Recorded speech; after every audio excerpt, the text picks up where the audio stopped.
just want to mention an up-and-coming trainer, Nick Schofield. I think he's going to be very, very good. He used to ride for all the top trainers, and you know, he's a lovely guy. He sent me messages to say good luck and all that. I just want to say that.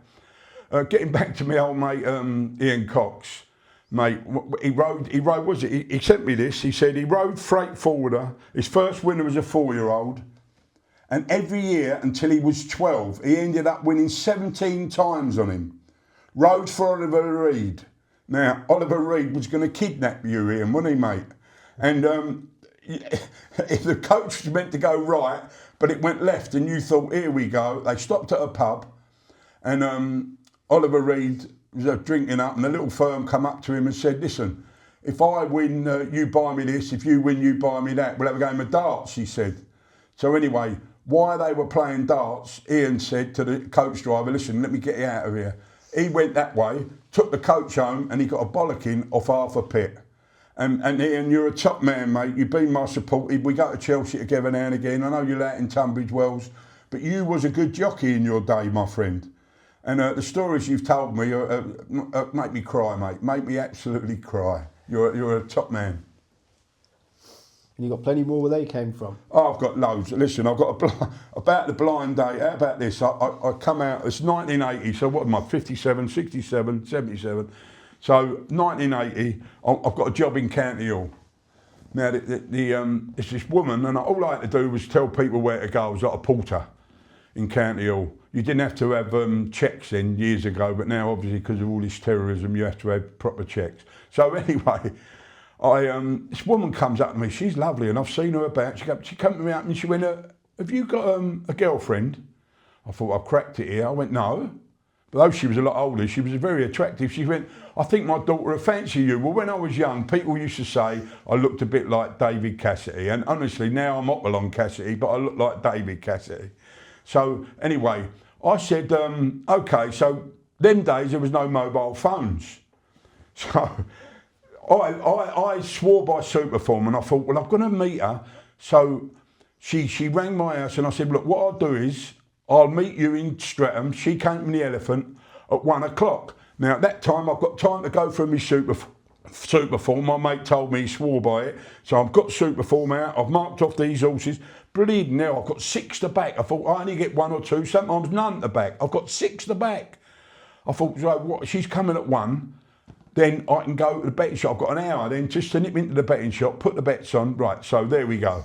So I'm in Streatham and I'm hiding behind this wall because if she ain't a lot of bottle at the time, I thought I weren't a bad looking guy. But so I'm looking over the wall. All of a sudden, car screeched up, police car. What are you doing? I said, what do you mean, what am I doing? What are you doing? I said, nothing. Bang, they grabbed hold of me. Within 2 minutes, a meat wagon had turned up. They handcuffed me, slung me in the meat wagon, took me off to Streatham Nick. I said, what's all this about? Turn out your pockets. So I turn out my pockets, and I'm not being funny, I've always got money. I turn out my pockets on the table. Yeah, you've been at it, we know what you've been doing. I said, what have I been doing? A woman complained, there's been robberies here, and you're one of them. We know now, you've got all your money. I said, listen, mate, it's my betting. Yeah, bung me in the cell. So now this is about 1:30. The blind date. I don't even think about the blind date at the time. So I go there. In them times, it used to be Evening Standard. So the football results would come out, the racing results would come out about 6 o'clock that evening. Anyway, 7 o'clock, key goes in, the door opens, out you come. I said, what do you mean out I come? I said, what have I done? He said, you've done nothing. He said, the sergeant's just seen 5 of those 6 horses have won. I went, what? So not only I lost the blind date, I've lost 5 out of 6 winners. Anyway, long story short, I had to ring her. I saw her mum at County Hill. She rang me. She came to my house about 2 weeks later, literally to my door. She was beautiful, blonde girl, lovely girl. We got on for about 2 or 3 months. But it took an hour and a half from the Elephant. I didn't drive at the time. So that was my story of the blind date. We finished then. But, you know, I've got so many stories, mate. I've got so many. You got one about pole dancing? Oh, mate. Well, oh, mate. Before that follow-on night. Well, this was late. This was in 2004. This was the King Arthur story. This was after I owned Doctor in '96. And in 98, let me just tell you the bit about 96 and 98, because Yeah, 96 I owned Doctor. And where is it? Yeah. So in 96 I owned Doctor off of Alfie Walls and his son Chris. They offered me a share. I had a pub called the Flying Machine, ironically. So anyway, I had it with Martin Pipe. And he rang up and he said, your horse is a certainty today. So I said, certainty? He said, yeah. I thought, right, if it's a certainty and Martin Pipe tells you it's a certainty, I'm going to lump on. Them days, £2 was a lot of money. The girl I'm with at the time, called Karen, I said to her, listen, Martin Pipe's rang up. He said, our horse, not mine, our horse is a certainty. What do you want on it? So I thought, yeah, being a woman, she'd have 20 quid and a bit of fun. She said, 500 quid. I said, what? She said, 500 quid. She said, you said it was a certainty. I said, well, I didn't say. Martin Pipes told me it's a certainty. Anyway, long story short, I've got the 500 quid on. I'm thinking, if this gets beat, I lose the pub, I lose the 500 quid and I lose the old woman. Luckily, it won on the bridle. When I go to get paid, because a lot of the bookmakers wouldn't take the £2,500. They said, no, at that time, cash, they wouldn't take the bet. So they said, here, take it. I said, who's he? He said, that's John Banks. Hello, son, big grizzly voiced Scotsman. So I thought, he said, what do you want? And I took the bet and I put the bet on. Anyway, the horse bolts up. When I go there, he starts writing a kite out. Check. I said, what's all that about? He said, he gave me my cash back, me £2,500. He said, that's for the money. He weren't carrying the money at the time. So when I went up to someone, I said, is he all right? He said, is he all right? He's one of the biggest bookmakers you can find. I said, really? I said, he just give me a kite for the profit. And anyway, that was my story of Doctor. I mean, and then saying that, then my story of Doctor, what about this then? 1990s, he gets favourite with the Imperial Cup.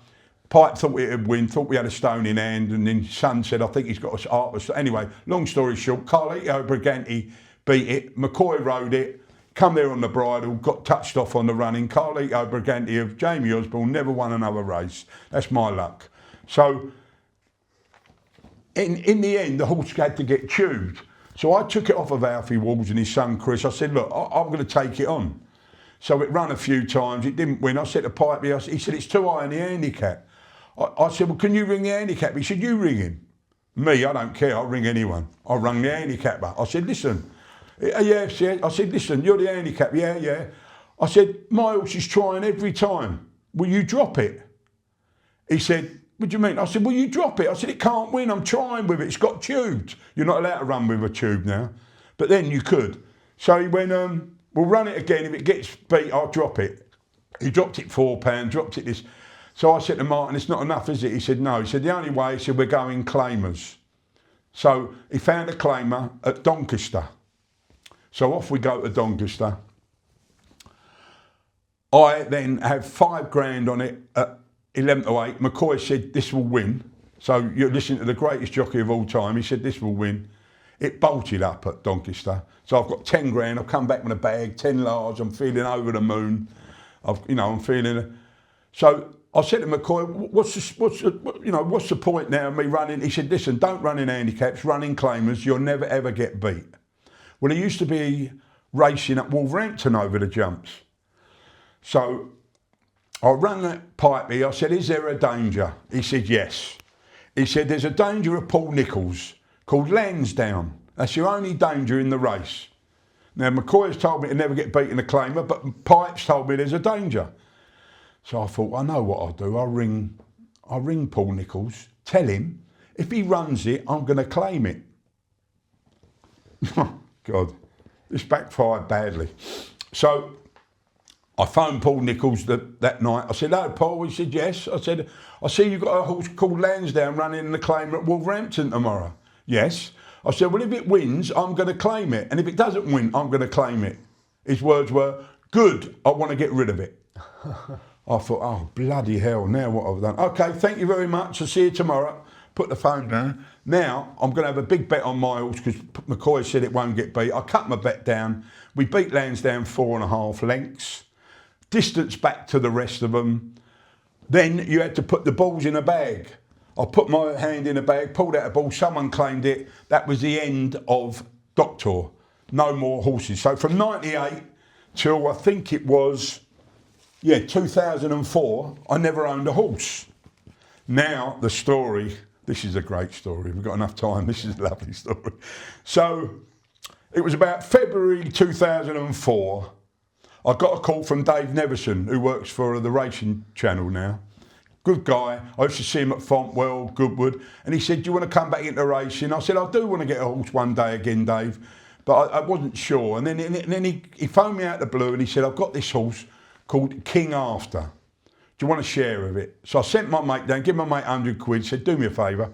I was on holiday. I said, do me a favour, go and have a look at this horse. If it's any good, I got my old woman, I said, give him the 9, he wanted 9 grand for a half share. So I gave him the 9 grand. He went and looked at it. He rang me up. He said, "Yeah, the horse looks good." So he bought it. We bought it 9 grand because he'd had it training 6 months.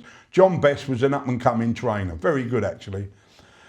So first time out, goes to Lingfield, wins 14-1 a short head. I thought, oi, I've cracked it here. I've had it right off. Then Dave, unfortunately, Dave, I'm not talking bad about you, but you wanted to run it. Newmarket, all the grade 1 tracks. Of course, the handicapper, instead of dropping it or leaving it, put it up £2, put it up £4, Now it was in a race it could never win. It just couldn't win. It was well handicapped out of it. So I kept saying to Dave, do you want to sell it? Do you want to sell it? And eventually he said, look, give me another 6 grand, you can have it. So I got it for 6 grand. Then I thought, well, the only way we're going to ever win with this is if we can get it down in the weights. But we go to races we can't win.